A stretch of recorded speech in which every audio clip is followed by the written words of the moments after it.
Listen, we need to talk about resort fees. Almost nothing creates more buzz on Facebook and social media than the dreaded resort fees. And that's why we think it's the perfect topic for this, the first installment of our new series called Vegas Things.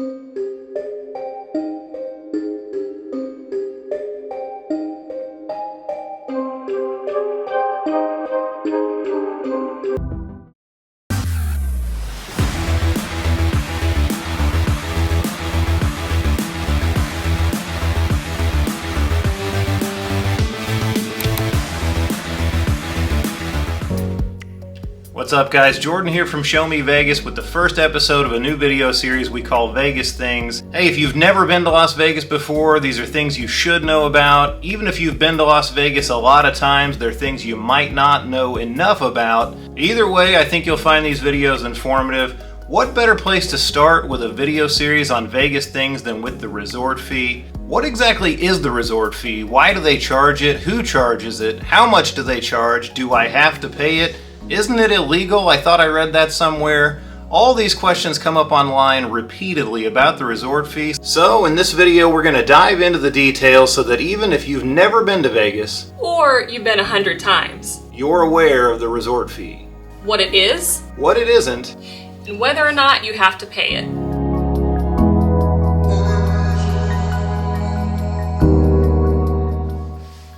Now, even if you've never been to Vegas, you're probably familiar with the resort fee because, frankly, it's not just a Vegas thing. We've stayed in several other hotels in different cities other than Vegas that also charge resort fees. However, it's becoming more of a Vegas thing because nearly every single casino resort now charges it.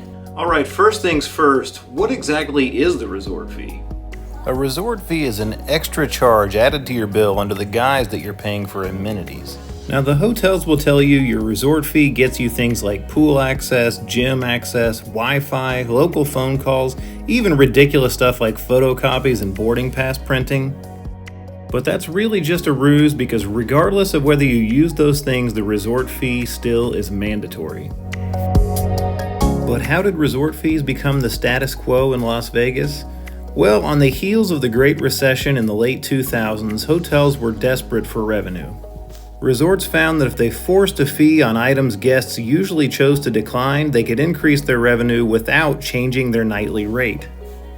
It was at the time a clever way to make the hotel look cheaper by comparison and show up higher in search results on third-party websites and even on the hotel's website itself. And therein lies the problem. Customers began to feel like they were being duped. In fact, even today, if you search for a hotel on a third-party website, you're going to get a rate that's not actually your all-in rate. It's not until you click on the price details like this that you finally see the resort fee. Now, while people have complained, it certainly hasn't kept people away, and so by 2013, almost every resort on the Las Vegas Strip was charging a resort fee. So that brings us to the million-dollar question. Is the resort fee even legal? So is it? Well, that seems to be a bit of a gray area. While there is no doubt that resort fees originated as a pretty deceptive and shady pricing tactic, the fees now are widely known and disclosed to you at almost every turn. At booking, at check-in, on the hotel's website, on third-party websites. So the deceptive part of the pricing strategy is pretty well no longer around. That hasn't stopped travel and consumer advocacy groups from going to bat against resort fees. In the past several years, numerous lawsuits have been filed across the United States claiming that the fees are deceptive and unfair. In fact, just last year in the state of Pennsylvania, the Attorney General's office ruled against resort fees, stating that the Marriott Corporation had to disclose them up front in its pricing. But in the state of Nevada, no successful legal battles have been fought against resort fees and probably never will. Considering the pull that the casino lobby has in the state of Nevada, and the fact that resort fees are almost exclusively levied against tourists, not Nevadans, regardless of whether or not the current structure of resort fees actually violates deceptive pricing laws, it's unlikely if the government or law enforcement will get involved anytime soon. You've probably even seen websites like this one right here stating that resort fees are illegal and that you don't have to pay them. But as I mentioned, there is no precedent set against resort fees. There is no factual legal basis for this information. So in the vast majority of cases, you're gonna have to pay the resort fee. Oh, come on! Now that's not to say there's absolutely no way to get out of it. One of the methods we hear about all the time online for getting out of your resort fee is to simply refuse to pay it, as if it's just that simple. Show up to the front desk to check in, tell them you're not going to pay the resort fee because it's illegal, and if necessary, speak to the manager. Sir, I want to talk to the manager. Clearly the problem with that strategy is they have absolutely no reason to give you a room if you don't want to agree to their terms and conditions. The hotel manager is not going to take you and your website's legal advice, they're going to take their own. So you are the lawyer, Mr. O'Malley. I know a lot of lawyer jokes. So unless the hotel is really struggling for occupancy that night, they're probably just going to tell you to hit the road. Now get the hell out of here. Another method I've heard advocated for getting your resort fees back is to dispute the charge with your credit card company after the fact. Now personally, that seems a little too close to credit card fraud for my tastes. If they really wanted to fight you, the hotel could probably produce a document that you signed acknowledging and agreeing to pay that resort fee. So telling your credit card company that you didn't authorize that charge, that ain't legal either. So with those two methods unlikely to work, getting your resort fee waived generally comes down to some kind of comp. the most common way to have your resort fees waived these days is to have status in a players club. For instance, we're gold in the MGM Rewards program, and one of the perks of being gold or above is your resort fees are automatically waived. Other players clubs have similar perks. For example, if you're a Caesars Rewards player at diamond level or above, you also pay no resort fees on your hotel stay.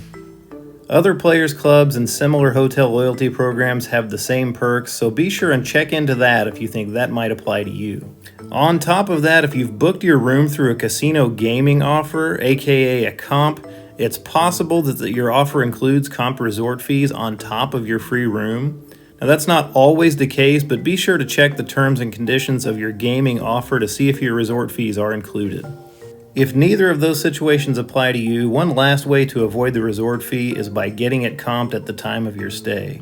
In some cases, simply asking the front desk clerk at check-in if there's anything they can do, even if it's simply just a tip, can get your resort fees waived. Or at the end of your trip, if you feel like you've gambled enough to have earned back-end comps, go to the Players Club desk and ask if they can remove any of your room charges. That doesn't just go for resort fees either. If you've gambled a lot, they may remove your resort fees, restaurant charges, and other purchases made during your trip. You just never know. Of course, another surefire way to avoid a resort fee is to stay at a resort that doesn't charge one. But if you want to stay in the heart of the action, the only two hotels that don't charge a resort fee are the Four Queens on Fremont Street and the Best Western Casino Royale on the Strip. And take note, both those hotels charge more for their nightly rate than their direct competitors. At the end of the day, it looks like the resort fee is something we're all going to have to just get used to. If resort fees were abolished, you can bet that the hotels would simply raise their daily rate by an amount equal to, if not more, than the resort fee we're currently paying now. It would be easier if it didn't exist, but I think we all need to realize that we're going to pay the same amount, whether or not it's a higher room rate or a lower room rate with a resort fee tacked on. Anyway, hopefully this cleared up any questions you might have had about resort fees. Hopefully the video was informative. As we mentioned at the beginning, this is episode 1 of our new series, Vegas Things. Put down in the comments anything Vegas related you'd like us to cover in one of these episodes in the future, anything you want to know more about. If you liked the video, don't forget to hit that thumbs up button. Also subscribe to the channel if you like this or any Vegas content. Also, turn on your notifications so you don't miss any of our future videos. Hey, hopefully we'll see you in a future video because there's always more for us to show you on Show Me Vegas.